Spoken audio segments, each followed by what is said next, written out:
The following is a presentation of the Bello Sports Media Network.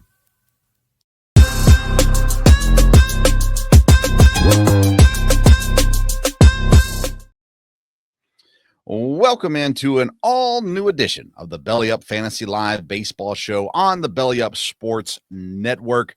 I'm Vince Stover. I'm joined as I am every week by the senior writer on BellyUpSports.com and signing his new contract. He is now the highest paid member of this show.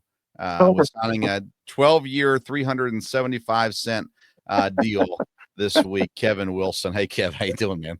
I'm doing great, Vince, and because I'm excited to report that the Dodgers are coming in here to play the Rangers this coming weekend, and we have tickets to go on Saturday.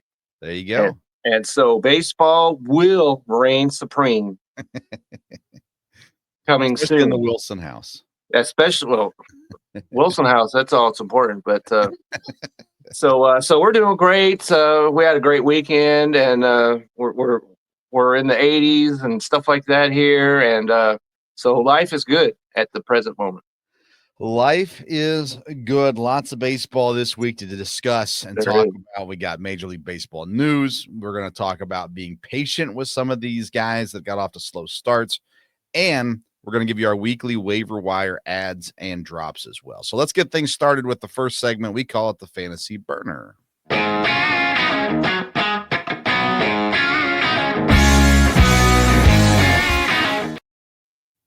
All right, Fantasy Burner is presented by the Belly Up Sports Network, so you get this great program here each and every week. There are other programs also on the Belly Up Sports Network, so go over to the Belly Up Sports YouTube channel and check out all the shows going on over there as well. For our Fantasy Burner segment this week, we are looking at players to be patient with because, Kevin, every year there's guys that have slow starts.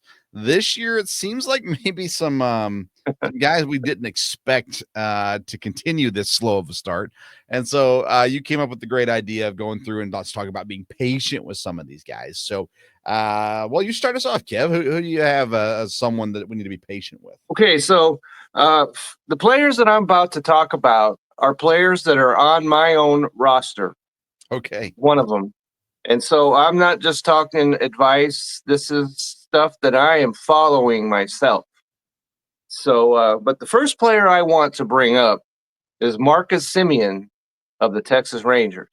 Yeah. And the reason why I'm doing that is because some of the Facebook groups that are, baseball groups that I'm in, one of them came up with the question. Somebody already gave up on Marcus Semien and dropped him. And so the question was, should I put a waiver claim in on? And of course, my answer is yes. Yeah. Because who on the waiver wire would have more potential than Marcus Semien? Agreed. No one. But, okay, so we're talking about patience. And this is a guy that I've drafted now 3 years running. And second base is a position that, who are you going to pick up that's better at the second base position? And let me just go through this. He was 1 for 16 entering the weekend, so it wasn't good. And let's see, he ranks 29th at second. That's not good, obviously. But he got Sunday off. And that's something that the Rangers have talked openly about that they are going to do, and something that they tried, get in last year. And when they gave him a day off, he responded. And so I think that he's going to be fine. Don't get, it's only April. Right. So don't be throwing these guys that you drafted, because Marcus Semien's got to be a guy you got picked up at least the third round. Yeah. And so you're not dropping guys that are not out for the season, obviously, but you're not dropping Marcus Semien to the waivers. So please don't do that to yourself. Patience is king here with this guy. I like it. So my whole list is basically first baseman for the most part. So let's go with the one that got dropped today in our Belly Up Baseball League. First baseman Christian Walker. Houston Astros first baseman. He's currently 71.1% rostered, down from 81.4% rostered. He's batting 161 with only 1 home run, only 2 RBIs, 9 total fantasy points so far on the season for Christian Walker. Now, in our league's a 10-man league. There are some available guys out there, whatever it may be. I don't think it's time to cut bait on Christian Walker yet. I think that he's a guy that's going to come back and do just fine. And if anything, these guys that you're wanting to get rid of because they're not scoring well, I always say try to trade them first. Like offer them to every single team in your league for whatever you want in return. See what you can get. You get those conversations flowing. At the very least, get something in return. But this player in our fantasy league, Dad, dropped Christian Walker today. I did. And I'm sure he has a reason for it, and I'm sure he'll explain it to me when he hears this episode. But I don't think it's time to cut bait with Christian Walker yet. I would be patient with him.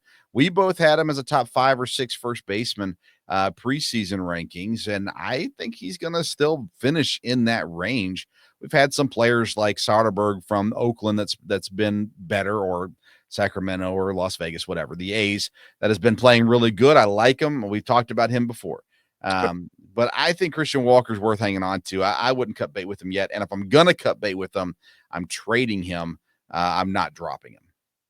I agree with that. And because your dad dropped earlier, Wilson Contreras, the guy that we'd talked about previously, he did drop him. So now he's dropped Walker. So, and he just beat me. So maybe I can't say a whole lot about it. So congrats to him for beating me last week.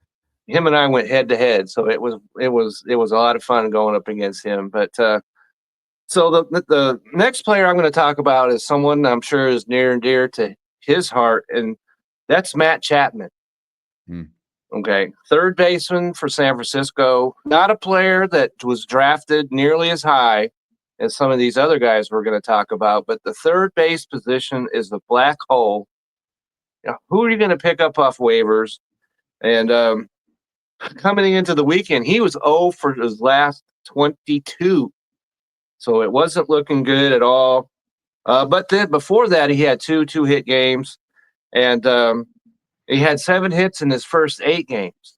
So he just went through this period where he was really struggling.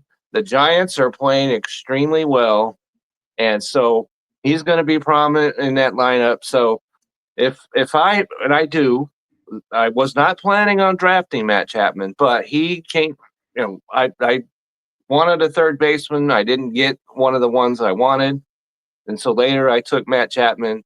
And so I'm going to exercise some patience on him, even though if I did drop him, it wouldn't hurt nearly as bad as some of these other guys because I didn't have the draft capital on him. But at third base, who are you going to pick up that can possibly match him? So I am holding on to Matt Chapman, even though he is a Giant. And, I'd probably, really smash my head into the wall than have a Giant.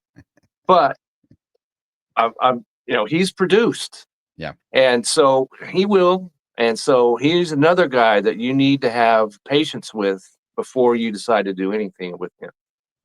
All right. Let's see. I'm going to go another first baseman first. Guys, I'm not going to talk about, but we'll mention is Spencer Steer and Tristan Casas, both guys that I think are worth the patience. Steer having multiple position eligibility, especially. And I think Casas is still going to turn things around too. So those guys I'd say be patient on. But the guy I'm going to talk about is Texas Rangers first baseman Jake Berger. We talked a lot about him in the preseason. Both of us incredibly high on him. He's batting 151, 2 home runs, 7 RBIs, 5 runs, 15 fantasy points on the season. He was drafted 67th overall in our league. It was a little rich personally, but probably another round later is where we were looking at him. That being said, in the last 4 games, he has 1 hit in each of those last 4 games. So he is hitting the ball now. He's also striking out a fair amount. So his fantasy points are not great still in those 4 games, but it's starting to, in my opinion, be signs of a turnaround. So I'm sticking with Jake Berger. I'm not letting him go. He is 45.1% rostered right now on ESPN, and that's down from 56% just earlier this week. So he's being dropped by a lot of people. And if he's available in your league, I say go out and jump on him. He's first base, third base, and DH eligible. And again, the Rangers are playing decent baseball, and he'll find it. And I'm confident in that too. So I'd be very patient with Jake Berger right now. I have him on my list, and you said everything perfectly as far as he's concerned. And so let's see. Next player I'm going to talk about is one of many on the Atlanta Braves that we could discuss. But the one I'm going to discuss is Michael Harris. And there were a lot of guys that didn't believe in him. And he's another guy that wasn't one of the top, 5, 6, 7, 8 rounds or so. But he's on Atlanta, and he started 0 for 11 on the season. So he was ice cold. Somebody dropped him in the other league that I'm in, and I said, okay, Michael Harris, come on down. And so then he had hits in 5 and 6 games, okay? 0 and 7 entering the weekend, so he's been sporadic, okay? And so Atlanta, they're going to have to turn this around at some point, you would think. And so I think that he's a younger guy, and so he's don't have any health scares with him. And so I think that having patience with all of the Atlanta guys, but especially Michael Harris, would be the prudent thing to do. Oh, yeah. Yeah, Michael Harris is a guy, this isn't his first year starting slow. And I don't remember if it was last year, the year previous now, but Harris floated around the waiver wire for a while in one of those seasons and ended up finishing the season, very, very well. So, be patient with the Braves overall. I love Michael Harris. I think that's a very fortunate waiver wire grab. If someone drops him, add him immediately. Absolutely, without question.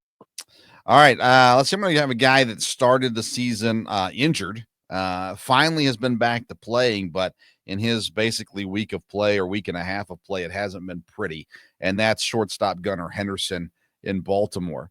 We've seen young guys have their dips in Baltimore over the last season or so. That being said, Henderson's only batting .206.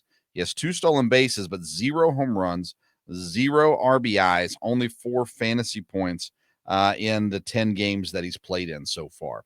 Obviously, that's not good. He's went hitless in 4 of those games, although yesterday he went 3 for 5. Gunnar Henderson will turn it around. He's still 99.6% rostered, and there's a reason for that. So don't think about dropping Gunnar Henderson. Again, if you're saying, okay, I don't want to wait on him, trade him. There will be plenty of takers in your league. Yeah, you can call me right now. I'll take go out there, make a move, but be patient. Gunnar Henderson will be fine. He'll, shortstop, there's some strong shortstops this year for sure, but Gunnar Henderson will be fine. No reason to move on from him. Be patient. Absolutely. And so next thing we talked about him last week, and a former teammate of his, Anthony Santander. Okay. Yeah. And he entered the weekend with no home runs and 2 RBIs. That's it. But he did hit his first home run. He did it in Baltimore. So some little fairy dust might be happening there because he did it in Baltimore, his old stomping grounds. Yeah. And as we are speaking, he had hits in his last 4 games. And everybody's like, he struck out in 7 straight games. Okay, he does that. But he's going to get it together. Yeah. I still think hitting in Toronto is something that's going to agree with him. And so I don't want to get too deeply into him because we talked about him last week. But maintain some patience with Anthony Santander and just ride the wave because it's going to get strong before too long. Awesome.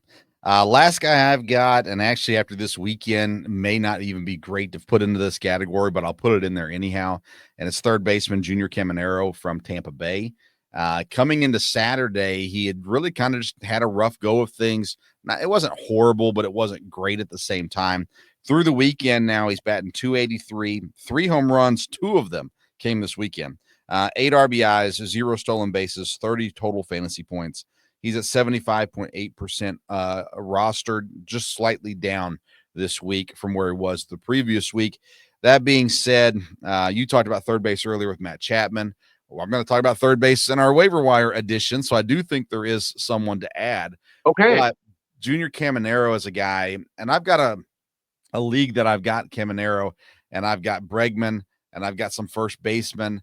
And so I've kind of played with pulling him out of the lineup, giving him a day off, on Vince's team. And it apparently worked because he scored eight fantasy points the day I had him sitting on the bench. So that being said, if you are tempted to move on from a guy like him, I just think you're foolish. I think hold on to him, be patient. As you can see from this weekend, things are turning around for him also. And at a position like third, there's not a ton of just overwhelming talent going on right now at third base in fantasy baseball. And so hang on to the guys that have the potential. Okay, and that's a great idea. And last guy I'm going to bring up is one of Walker's teammates, and that's catcher Yanier Diaz. I like it. Okay, who started 2 for 33. So the panic began real early with him. And he was a catcher. I don't know where you had him ranked. I was not ready to jump wholeheartedly, but I still drafted him because I didn't take a catcher earlier. He was sitting there. And that was in our bid league or whatever you want to call it, that we're in together. Yeah. So I went out and got him. He had no homers and 1 RBI entering the weekend. Well, Friday was 3 for 5 with the homer, 5 RBIs. Okay. So he's breaking out of it. And so I would absolutely, because catcher, who are you going to add as a catcher? No one. Okay.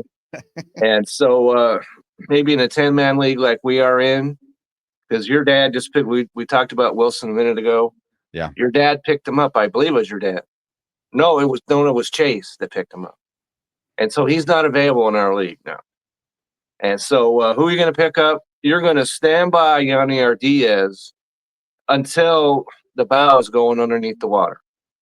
And so I would certainly exercise patience when it comes to Yanier Diaz going forward. Yeah, I mean, catchers, like I said, you're going to be pretty fluid if you don't have one of the top catchers probably anyhow. I like Diaz a lot. I think there's a lot of hope for him. I think Houston as a whole, Christian Walker, Diaz, I think it makes sense to be patient there. If you can afford to add a second catcher, then maybe that's what you're going to do based off of matchups. If someone's playing at Colorado or someone's playing against the Angels or the White Sox, you might throw them in there. I picked up Bo Naylor for just because they were playing the White Sox, and then I dropped them as soon as that series was done. So, there's going to be guys out there that may do better at times, but I think Diaz, I wouldn't cut Diaz personally. I'd hold on to him too. So like I said, till the bows underneath the waves. I like it. Keep strong. All right, there you go. That's the Fantasy Burner this week, presented by Belly Up Sports Network. Go to YouTube and search Belly Up Sports. You'll find the channel there, and you can find not only this show, but all the other shows there as well. All right, let's move on to segment number 2. We call it the Hot Corner.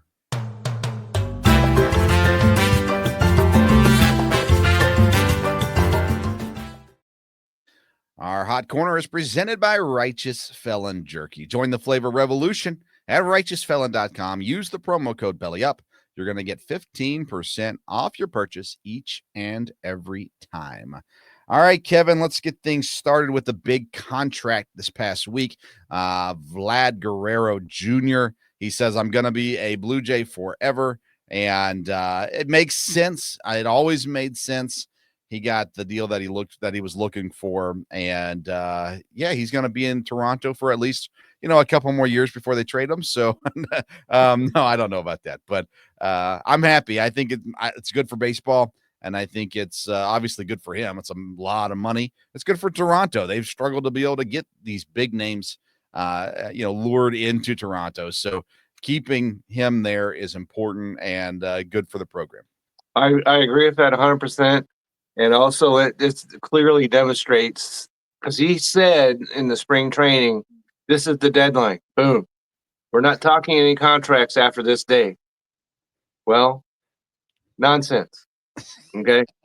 And so when players are talking about that, don't pay a whole lot of attention, if any, to that.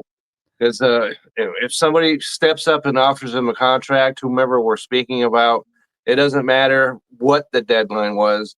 Right. If somebody offers me $500 million, I think I'm going to sign the deal. Yeah. So, and so I thought that was when it comes to Toronto, he's the face of that franchise now. And so that would have done a lot of damage to their brand if they had lost him. And so, and he's a productive player. It's not like they're signing, like you mentioned last week about Albert Pujols being 34 years old. Right. He's not that. Yeah. And so I think this is a solid deal, and everybody's going to benefit from it. He will, the team will, baseball will. So I like this signing a lot. I agree 100%. Aaron Judge commits to Team USA 2026 World Baseball Classic. Coming off the momentum of this last World Baseball Classic, you just got the feeling like we're due for the best one yet. Like all around, not just Team USA, everyone is going to be fully loaded. Everybody wants to be there. You're getting so many of these, big names, Japanese stars right now in Major League Baseball. So, of course, that's going to be a big storyline. Plus, you've got your Dominican. You've got all these guys, anyhow.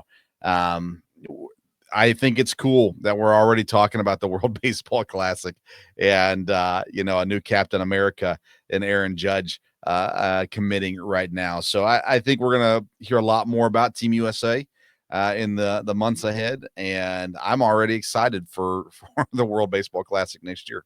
And you just imagine right now, Shohei Ohtani on the mound facing Aaron Judge. Yeah. So that's worth tuning in, all by itself. Yeah. And so there's every reason to get excited. And they've got a lot on Team USA. There's a lot of coaches that have a lot of experience. So you're right. Yeah. A lot. Yeah. And so USA is taking this very seriously. And they're not the only ones. Because baseball is king in Japan and the Dominican Republic and a bunch of Venezuela and a bunch of other places. So this is going to be a lot of fun. Yeah, it is. And you're right. The coaching staff's a fun coaching staff. It's got guys, obviously players. I think they all played. So. And then they've got, but several of them with manager experience as well. So it's going to be fun. It's going to be fun for sure. Let's talk about the standings because, it's wild. Let's just put it that way. Every division is competitive right now, with the exception of the NL Central. Everybody is just right there close together. So let's start with the National League East. Mets 10-5, currently on top. They got the highest run differential in the division at 20, which is not a massive number. Phillies are a game back. Marlins are 2 games back. Washington's 4 games back, and the Braves at 4-11. Finally starting to win some games at the very least. They won 4 this week. So, or this in the last 10 games. So, Mets, Phillies at the top. Marlins, we're not taking seriously, I don't think, right? Right. Absolutely not taken seriously. No. So, and the Nationals, like we said it, Nationals be better this year. There's going to be some good things about them. They're not a playoff team. I said they're an 80-win team, or close to it, sniffing 80 wins. I don't know about that. That was a bold statement in the preseason, but Mets and Phillies right now are battling it out at the top. They are, and you look at this because the Phillies are +7. Yeah, you would think because they've got a solid pitching staff, right, and they have a solid offense. And so to be at only +7 this deep in the season is a little concerning. I think that's not just a little. And so I think they're going to be fine. And so Mets, Phillies, it's going to be a heck of a battle. It is. And the Mets so far, they've been playing teams that are playing well. Like they're 7-2 against teams that are better than 500. Now this is early in the season, so there is that. But they're still playing good baseball here. And I had the Mets as the number 3 team in the East. And right now they're definitely not playing that way. I did as well. Yeah. National League Central, Cubs currently 2 games up on the Reds and the Brewers, 2.5 up on St. Louis, 5 up on Pittsburgh. Cubs are playing, they're scoring like crazy right now. 16 runs on Saturday. Yeah. Plus 43. Plus 43. I think they're the only team. Let me look real quick. Yes, Yeah. the only team over 100 runs scored already on the season, and they're at 116. So they're far and above scoring more, but they've given up 73 runs, which is not a great number in and of itself. But that being said, when you're scoring that many runs, you're allowed to give up some runs, and they've got some pitcher health issues. Right. Justin Steele went down this week. That Which hurts is a lot. important. Yeah. But tell me about the Reds and Brewers. They're both at 500. Obviously the Brewers had a really rough start, and now they're basically playing 500 baseball. They lost the series this week to Arizona when they blew a game on Saturday. But Cincinnati's at 500 also. They're on a 3-game win streak right now, and Elly De La Cruz is playing superstar baseball. He is. You expect that out of him because it's his 3rd year now. Yeah. And so you expect that. And like you, though, I'm not ready to jump full feet onto the Cincinnati Express train. Yeah. Okay. Because they start like just, or they have a place where they go pretty well. And then everybody, Reds. And then it's not so good. And so between these two teams, I'm still going to get on the Milwaukee. As soon as it stops at the road here, I'll get on the Milwaukee bus because I like their offense, I like their pitching, and so they're still a threat to win this division. I mean, definitely. Now, here's what I like about Cincinnati that usually I don't like. Hunter Green right now, he is 0.98 ERA and 27.2 innings, 31 strikeouts. That's a 10.1 K/9 ratio. He looks the part. He's pitching really good. Nick Lodolo, 0.96 ERA. We've talked about him preseason as well. He's got 18.2 innings, 8 Ks. He's not a strikeout machine, but 0.96 ERA from your starter is super important.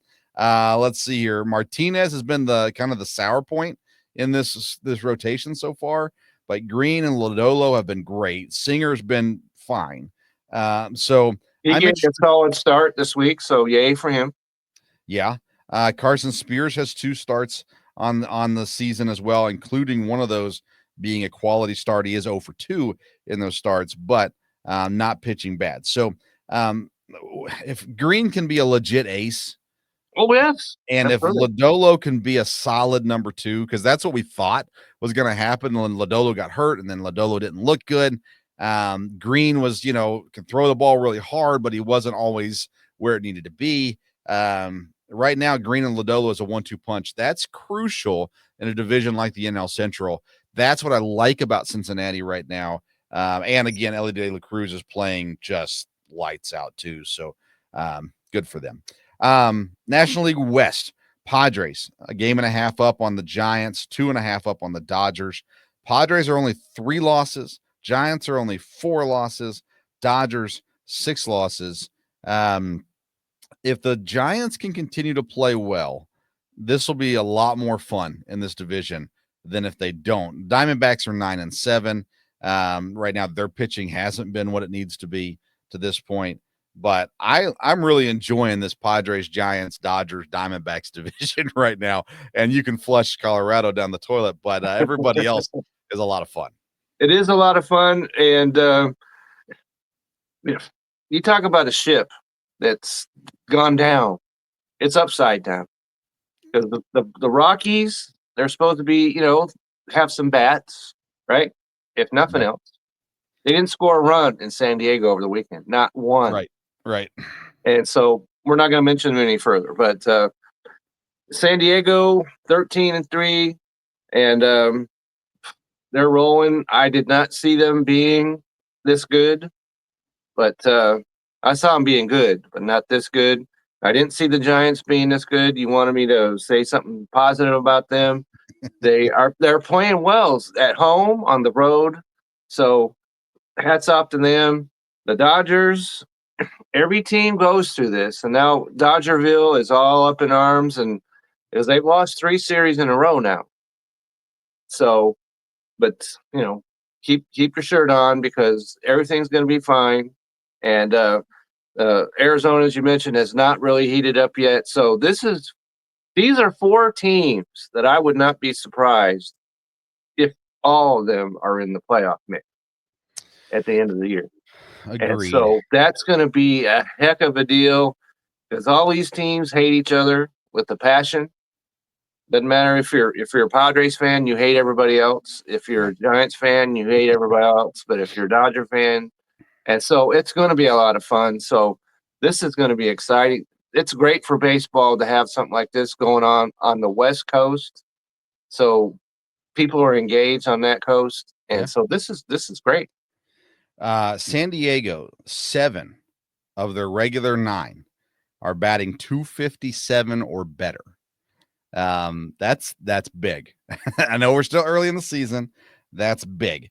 Then you've got after the, so that's Arraez, Machado, Tatis, Bogarts, Gavin Sheets, Jackson Merrill, who's on the IL, Cronenworth. And then you've got Jason Hayward, who is doing some things, but he's batting 206.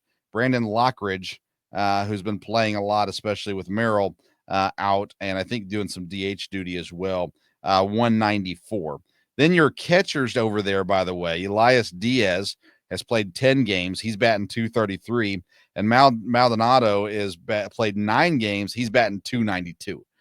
So they're doing the work there when it comes to the hitting side of things. And then on the pitching side of things as well, we've seen 3 guys really pitching well. Michael King has been very good so far. 22 innings pitched, 24 strikeouts, a 2.42 ERA. Nick Pivetta has been solid, 17 innings, 18 strikeouts, 1.59. Randy Vasquez in 15 innings, he has a 1.72 ERA. So Dylan Cease, not so great. Everybody else is rolling, it seems like, in San Diego. And so at some point they'll hit a slide as well. But until then, they're atop the NL West. AL East is jam-packed. Blue Jays currently a half game up as we do this episode, 9-7. Yankees 8-7. Red Sox 8-9. Rays 7-8, and then the Orioles at 6-9 behind them. This is as close as it gets right now, really. When you look at run differential and you look at just the way these teams are playing, again, this is good for baseball when there's a battle. Not just a top 2 battle in a division, but a 3 or 4, or even in this case, 5-team battle for the division. And as long as that can stay fun, I think Tampa will fall off.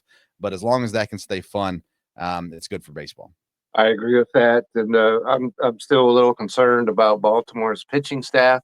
Yeah, and so we talked about that, and Eflin is on the IL, so that does not help. And so they're going to have to stay the course until he gets back. And they're sitting at -6. And so their offense needs to lead the way. And so all these teams right here, even the Rays, I'm not going to board their train either, but they've shown they're capable of it. And so this is going to be an absolute barn burner of a division to watch. I know we're so early in the season, but no team in the AL East has a winning record against teams better than 500 so far on the season. So the Yankees are 6-6. They're at 500. Everybody else is below.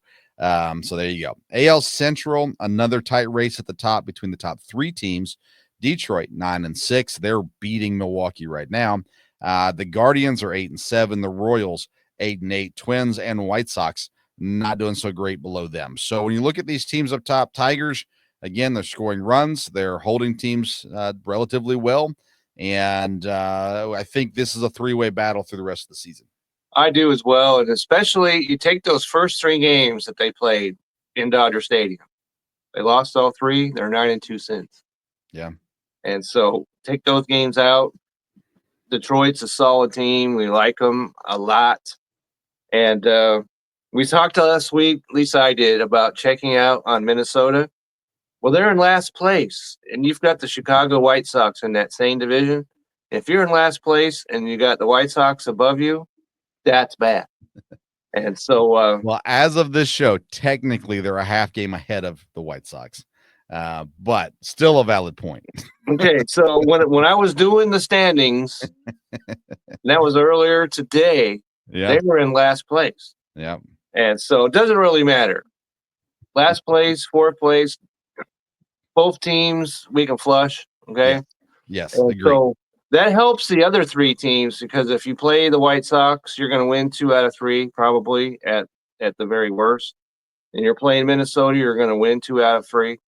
And so there's all these top 3 teams, and we talked about it when they presented the win totals for them. I thought, well, somebody's underselling these Yeah, teams, and I wasn't buying any of that.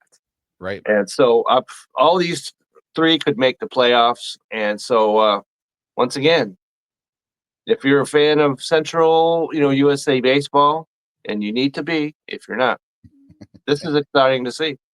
Agreed. In the AL West, the Angels lead the division. Rangers right behind them, half game back. Mariners a game and a half back. Astros 2 games back, and the A's are 3.5 back. Only one team in this division has a positive run differential. It's the 4th place Houston Astros, which again should give you confidence in what the Astros are doing, even though it's a slow start. But here's the deal with the Angels: they are scoring runs. That's They right. are putting up runs. The problem is their pitching stinks, and they have given up 78 runs compared to scoring 75 runs. No one else in the division is close. The A's have scored 65 runs. That's 10 back from them. And as far as giving up runs, well, the Rangers have only given up 70, Mariners 65, Astros 58 runs against. If the Angels can just find a way to solidify their pitching, they're a legit threat in the West. But until then, even though they're winning the division at this moment, I don't believe in them because the pitching is you just can't give up that many runs. You cannot. And so it's a mirror, and I add a little smoke in there as well.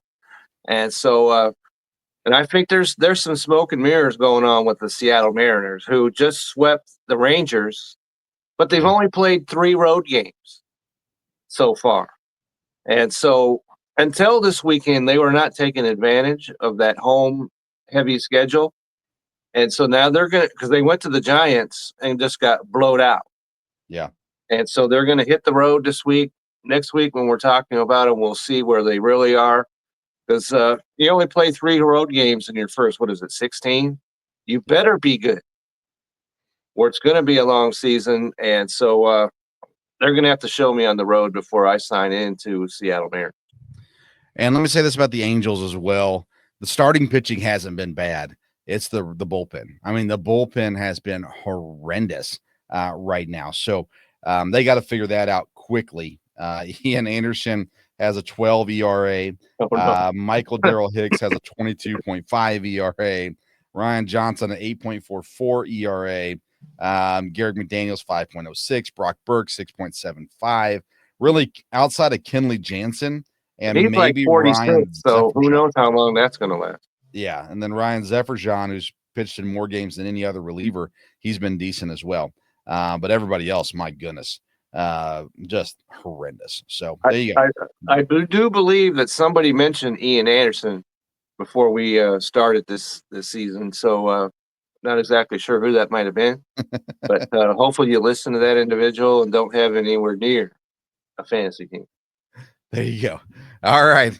That is our hot corner. Anything else, Kevin, on the hot corner? Let's see. I just wanted to mention one thing, because we had an anniversary this past week of Henry Aaron hitting home run number 715.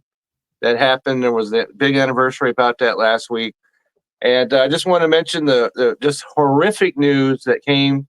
Octavio Dotel, who at one point held the record for most teams pitched for, was in it was some kind of a club, and it collapsed. The roof collapsed and killed a whole bunch of 124 when I was, including him and another major league player. Yeah. And so that's just horrific. And so hope we send out prayers to everybody that's involved in this. And so it's just horrific. And I was very sorry to hear this. And Dotel probably pitched for your favorite team somewhere along the way. So just prayers for his family. Awesome.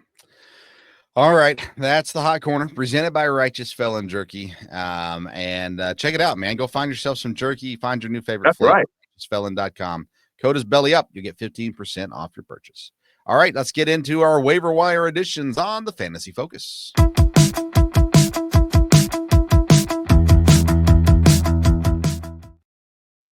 Fantasy Focus is presented by SeatGeek. Go to SeatGeek.com to get your tickets to the next Major League Baseball game you attend. Use the code BellyUpSports to get $20 off your purchase. We are doing waiver wires, ads, and drops. And Kevin, this week I have 0 drops. That doesn't mean you shouldn't drop anybody. I was just looking through and I said, you know what? I don't feel like picking on somebody. I felt like overall I could live with the people who were rostered in our leagues, especially. So who do you have to drop this week? Okay, so a couple of guys, because I was looking like Jurickson Profile, suspended. Yeah. Okay. And he's still on 1/4 of rosters. Makes no sense to me. He should be on no percentage of rosters. Yep. And David Bednar is still at 30%. Yeah.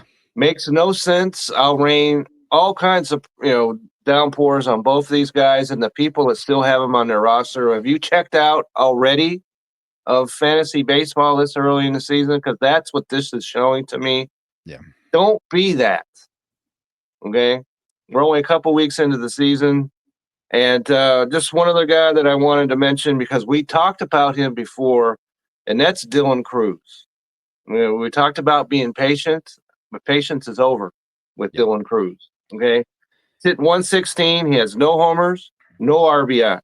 Okay. 5 runs, 3 stolen bases, and he's been out of the lineup Saturday and Sunday. Yeah. So the Nationals don't have any faith in him, and neither should you if you have him on your fantasy roster. So yeah, and we'll talk about that more with our additions in a few minutes as well. Okay, so he might be ticketed to the minor leagues.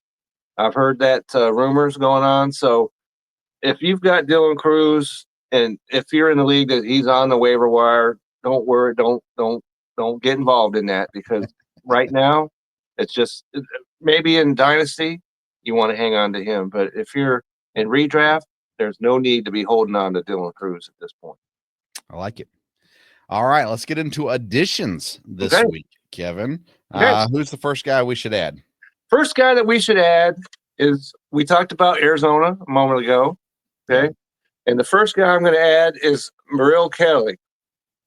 Okay. And he's at 14% rostered. I struggle to figure out how that is at he's at 14%. Okay. 2-1. All right. He's pitched, he gave up 9 runs to the New York Yankees. Okay. But other than that, he's been solid.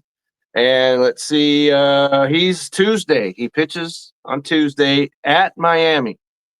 There doesn't get to be a better landing place than the Miami Marlins, even if it is on the road. Okay. No, let me see.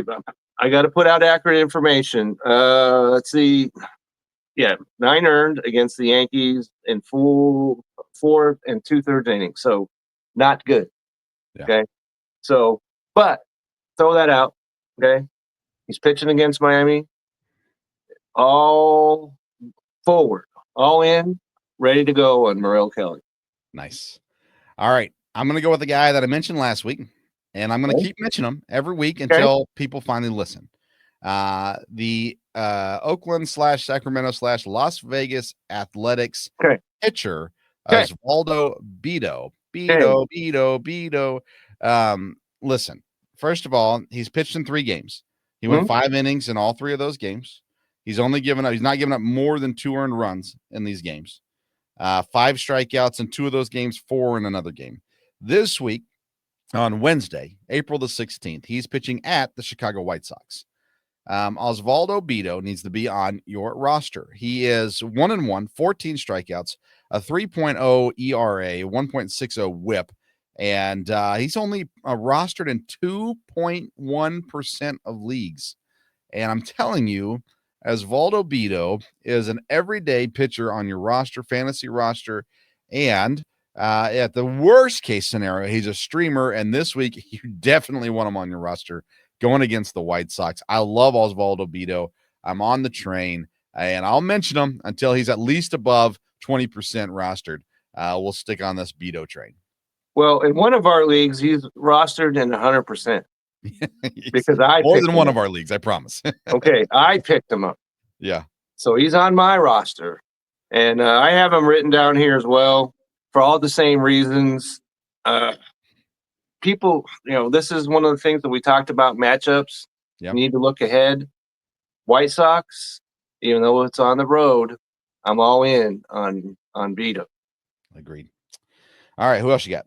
Okay, so he's not the only, you may not find this hard to believe, athletics pitcher that I am in on, and that's Jeffrey Springs. Okay, and for the exact same reason. He's at 17.8% rostered. He's 2-1. His ERA is 4.20, not very impressive. Against the Chicago Cubs, who we just mentioned is scoring runs, like that's come falling from the sky. He allowed 4 runs on 5 hits with 4 walks. Okay, but he pitches against the White Sox on Tuesday. Okay, so these two athletic pitchers need to be on rosters this week because of the matchups. We just matchups. So Jeffrey Springs, all in on him this week. Awesome. Yeah, I'm on with you. Let me give you 2 guys briefly because people, since I did this research on Saturday, people have already gotten on board with 2 of these players, so I won't waste a whole lot of time on them.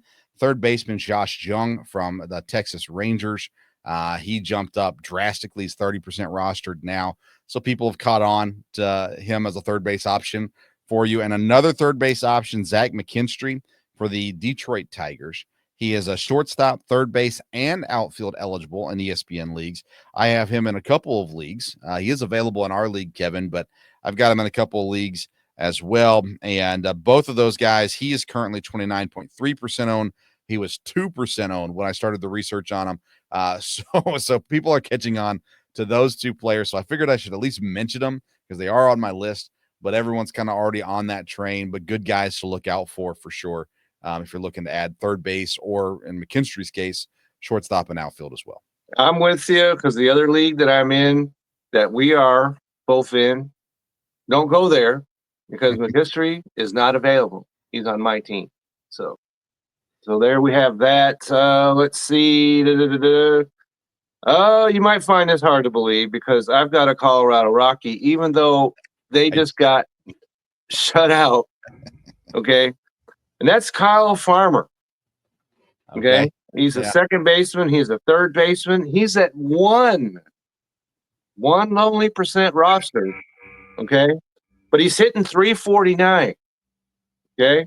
And so over the weekend, all right, he has hits in 10 of his last 13 games. On Friday, he was 2 for 4. On Saturday, he was 2 for 3. And the fact that the Rockies didn't score a run in either of those games is just one of the biggest mysteries I've ever come across. Okay, you've got a player that had 4 hits in 2 games and couldn't score a run. And so, and they're going to return back home. And so, you want Rockies when they're at home at the very least. And so, second base, third base, that's a good combination. So if you need one of those, we talked about there's not a lot of third baseman or second baseman. This is one of them, though. So me and Kevin disagree sometimes, and on this one we would disagree on. And my argument would be is you're not going to get any runs, you're not going to get any RBIs out of a Colorado Rocky these days. The only Rocky that I have my eyes on is Goodman, the catcher, and that's because he has outfield eligibility also. And that's the only one I'm keeping my eyes on. And he's on the waiver wire in several leagues and should be at the moment as well.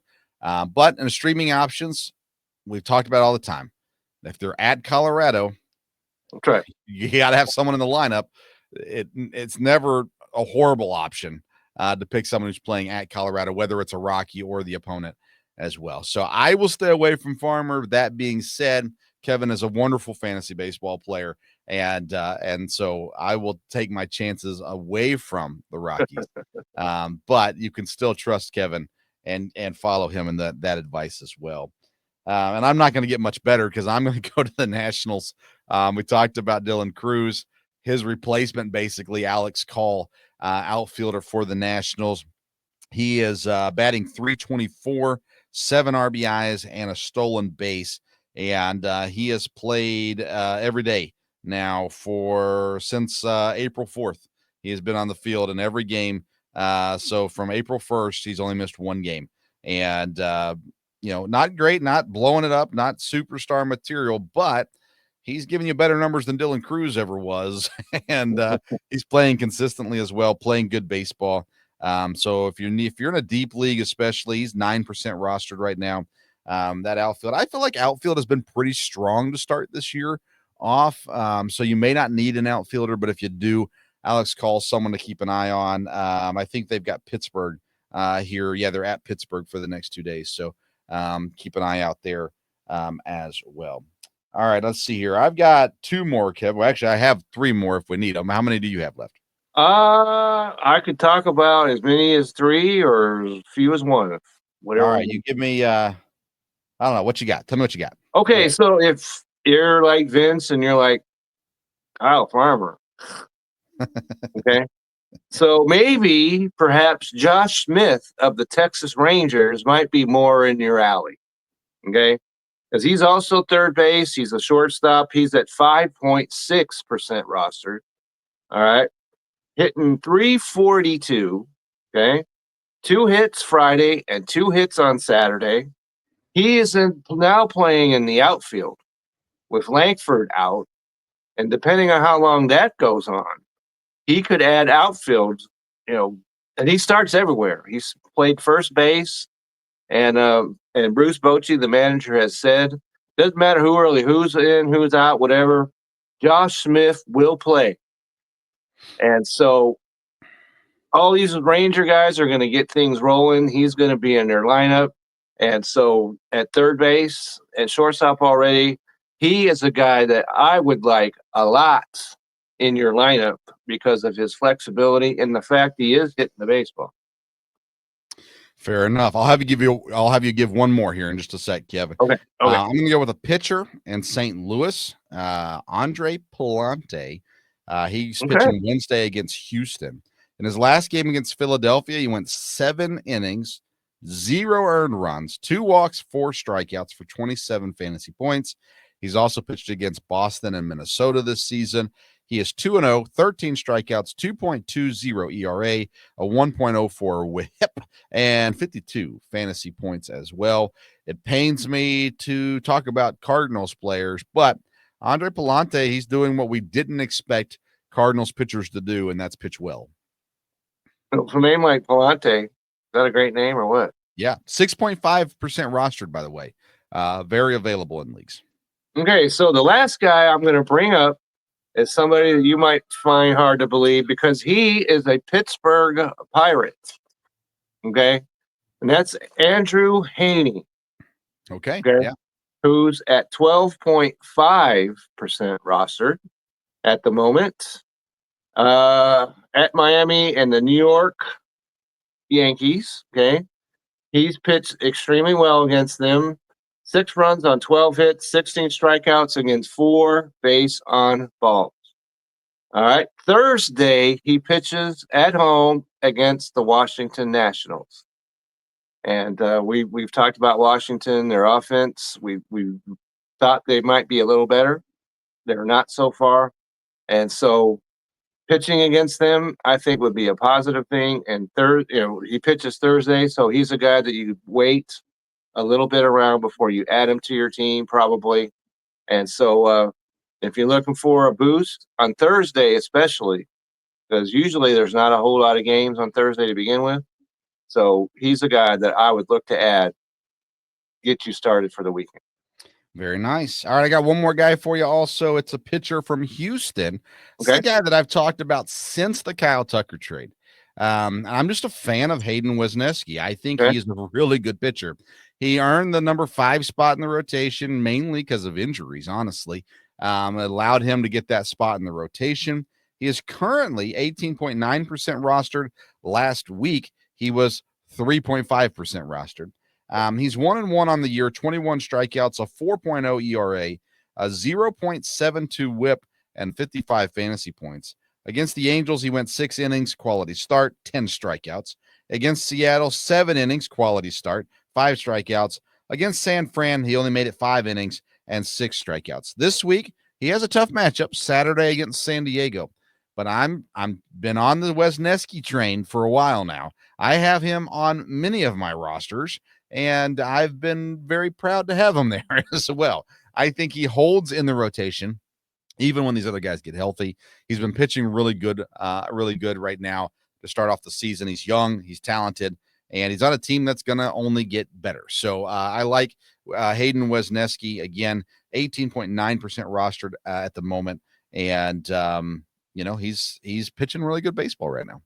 He is, and he was a guy I was looking at, but that San Diego matchup had me back off just a little bit on that. Yeah. If he gets past that and it's still looking great, yeah, you've got a pitcher for the rest of the year, no question. I agree. All right. Awesome. So there you go. There's your waiver wire additions. And again, the Fantasy Focus presented by SeatGeek. Go to SeatGeek.com. Promo code is BellyUpSports at checkout, and you get a $20 off purchase there as well.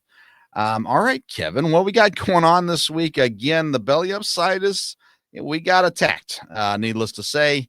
And so it's still down. We're working on it. Should be up hopefully soon. And it'll actually be better than ever when it does get back up, because we're completely redoing it. So so I say we, like I have something to do with it. That's right. Both our hands are involved in this operation. So That's right. But obviously, so your written content's not going out probably this week, but you're doing some stuff online, doing some video stuff, of course, as well. So tell everybody about where they can find you at and what you got going on. If you go either to go to Facebook or you go to X, okay, because I have a series that I've done 2 videos on so far, as I'm awarding the fantasy baseball MVPs of the week every week, one pitcher, one hitter, and I did it.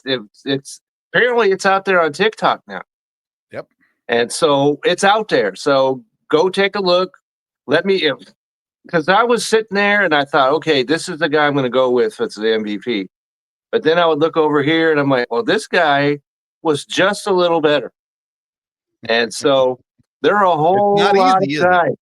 No, it is not. There's a whole lot of guys that could have been picked. And so I'm sure there are people out there who are like, what, are you kidding me with this? And so if that's you, get on there and let me know who your MVPs of the week are. Because baseball is out there, it's flourishing, players are playing well, and so get involved. Let me know what you think, and there it is. Kevin, what we're going to do to give people a taste, we're actually going to play this week's video here in a second for people to see and to know. We'll give it just a second to get going. As we're waiting on that, as much as I love baseball, I also love me some football. And my show, the Sports Stove Football Show, is going to air on Thursday night. We are doing a mock draft. We've got some guests coming on. We're going to go alternate back and forth on the picks as well. My dad is going to be playing host for that episode also. So he's looking forward to that also. We are doing all kinds of draft coverage right now on that show. It's Thursday night, 7 o'clock Central Time, 8 o'clock Eastern Time. On the Sports Stove Facebook page, the Belly Up Sports Facebook page as well. And then that's live. And then we'll put it up afterwards on the Belly Up Sports YouTube channel and the Sports Stove Football podcast. You can get that anywhere you get your podcasts. Before we wrap up, though, let's take a look at this week's Fantasy MVPs. Greetings. My name is Kevin Wilson, and welcome into the Belly Up Fantasy Baseball MVP Series Week 2. we had some heavy competition, but the pitching side goes to Spencer Schellenbach of the Atlanta Braves, who in 2 starts pitched against Miami and Philadelphia, pitching 16 innings, allowed 1 earned run, 9 hits, 15 strikeouts against only 2 walks. The Braves need all the help they can get, and he is giving it to them. Over on the hitting side, against also some heavy competition, I have a familiar name. That is the Angels' Mike Trout, who in 6 games had hits in 5 of those games, including 4 home runs, 6 RBIs, 6 runs scored, and 6 base on balls. He even throw in a stolen base. So those are my 2 MVP winners this week. If you agree or disagree, give me some comments. Thank you for watching. There you go. There we have it. So if you go check me out on X, I did mention this, that Kevin62, WILSEA. And so those are the guys that I went with. And I was glad to see Mike Trout back at the top of the baseball world, because every year now for the last 3 or 4 years, he's been hurt. Let's talk about that, though. Mike Trout had the ball ripped out of his glove this week. That's right. Completely different reaction than the one we got with the Yankee situation. Yes, completely, because they, called the guy out and everything else. This guy, they said it was a foul ball. Yeah. And so I was going to bring that up, too. So I'm glad we're talking about not only that, Kevin, after the game was done, they got to meet Mike Trout. It was all good, all good in the hood. And you go back to the Yankees thing, it's like, guy can't ever come back to a baseball game again, and all these kinds of things. And this guy's like, hey, and you could see his reaction. He did it, and he tried to hand the ball back, and all that kind of stuff. But intriguing event that happened this week with Mike Trout, along with great baseball playing that Mike Trout has been doing, earning MVP this week from Kevin Wilson at Belly Up Fantasy Sports. So it's pretty cool. Anyways, all right, you can find me on Twitter or Instagram at Sports Stove. The last 2 episodes that we've done, we've had draft prospects on. So 2 weeks ago we had Mike Smith, safety from EKU. This last week we had Luke Smith, who was a center for ETSU. He was at App State before that. And real fun conversation with him. I don't know him at all. We actually have some common friends. Didn't realize it until after the interview was scheduled. So that was kind of cool. But anyways, had a chance to talk with him. He talks about he played guard when he started at App State and switched to center at ETSU. He's an all-pro and all conference, all that kind of stuff there, and looking forward to playing in the NFL. So go check out those interviews. You get some insight on the process of the draft and preparing for the draft and things like that too. So I think you'll enjoy them if you like football. If you don't, then don't watch the show. You won't like it. But but nonetheless, I'm pretty sure everybody likes football. Okay, that's right. Yeah. And just throw this in there, because not this Thursday, but next Thursday, is the draft. Yep. And I will be on the Belly Up football special draft when the Seahawks are on the clock at number 18. Okay.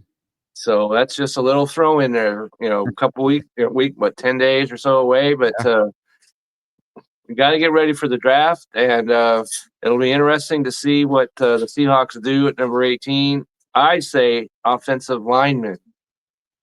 And my colleagues on the Seahawks sessions, at least one of them agrees with me. The other one's like, well, I don't know. They should do something else. All right. Offensive lineman. So I'll just throw that in there. Right. Sports Stove Mock Draft 3.0 has Shea Zabel going to the Seahawks. I did. I saw that. So I agree with you as well. Although I'm working on 4.0, which will not drop till the week of the draft. But we're going to see some interesting stuff. Trading's the hard part. Anyways, this is a baseball show. We'll get to that. Baseball. So there you have it. Draft talk on Thursday. All right. This is the Belly Up Fantasy Live Baseball Show. You can find it on anywhere you get your podcast. If you just search Belly Up Fantasy Live Baseball, it pops right up. You can download it, subscribe to it, rate it, all comment that on stuff. it. Share through YouTube, Belly Up Sports YouTube channel. This episode, as soon as we go off, we'll start the process of getting that uploaded onto the Belly Up Sports YouTube channel. We're live every week, typically Sunday nights. but occasionally we got to push to Mondays. And we are live on the Belly Up Fantasy Sports Facebook page, the Belly Up Sports Facebook page, and the Belly Up Sports Twitter page. So if you want to watch us live, that's how to do it. And if you want to tune in later, Belly Up YouTube or the Belly Up Fantasy Live Baseball podcast as well. We sure appreciate you tuning in. We've had a great week of baseball, and we got another one coming up. And so next week, me and Kevin will be back, and probably with a guest, at least for a segment, to talk about Major League Baseball and all that's going on. So until then, keep swinging. Everybody have a great week.